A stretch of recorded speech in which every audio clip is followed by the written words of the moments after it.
What is the biggest lesson that fighting has taught you as it relates to mental toughness? Fighting, I mean, you're going to get hit, knocked down, but as long as you keep getting back up, there's no other way to get respect from that, especially me being at the one of the lightest weight classes, 125. I'm bigger people all the time, you know what I mean? So you're getting beat up day in and day out, but it's just keeping to show up and to know that one day you will become the hammer that once was the nail. So as long as you keep sticking it out and actually take the time to learn, don't be stubborn, don't be in your ego, don't edge God out from those things. Take heed and know that, hey, look, I need to work on this and take accountability to be able to do the growth that's necessary to get you where you want to be. So let me ask you this. How do you bounce from deficits or losses, both in the cage and also in real life? So bouncing it back from the cage, because when I was younger, I had the same kind of issue. I went 0-2 after a title defense. So it was me still bumping up, but I wanted to go 135 belt, lost back-to-back.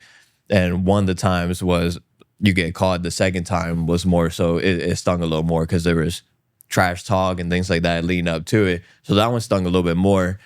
Like I mentioned earlier, once you go through those life experiences and knowing how to deal with those firsthand, then you kind of have a blueprint. And that's how I tell people too. Life's a blueprint. It's meant to get maneuvered, changed. You could rearrange your furniture. You could make this room into a different kind of room as long as you take the time to make that change as well too. So I was just looking at myself and saying, hey, look, there's no need to be prideful about this. Like, there's people fighting cancer. There's people battling from worse things than a loss of a fight that's facilitated. Nonetheless, you're not going to, God forbid, there's some people that do pass away, but more than not, you're going to survive. You may get a couple licks, but you're going to be able to go home. And there's people that are proud of you, whether you win or lose. So surrounding yourself with those people, and even if you don't have those people, remember, you got to be proud of yourself at the end of the day. It's a winning mindset of yourself, because he can't make me work out. My wife can't make me work out or do the things that is necessary to become better. My coach, he instruct things all the time, but I'm the one that's got to be able to make those clicks to be able to push forward. And same thing in life too. You got to be able to be your own coach, your own cheerleader, and say, hey, look, I need to make sure that this is going the way I need it to go. If not, then what's the point? You know what I mean? What's really your point?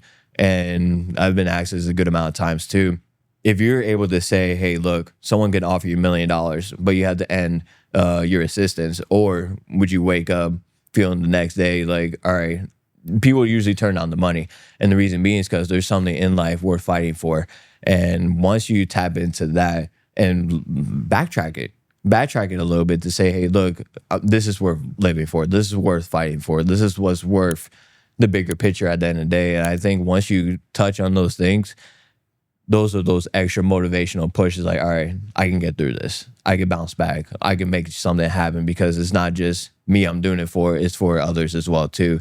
And people are more willing to do above and beyond things for other people versus when it's themselves. Yeah, for sure. That's so fire! Fire, fire, fire! That's so fire, baby! That's so fire! Fire! That's so fire! Ow!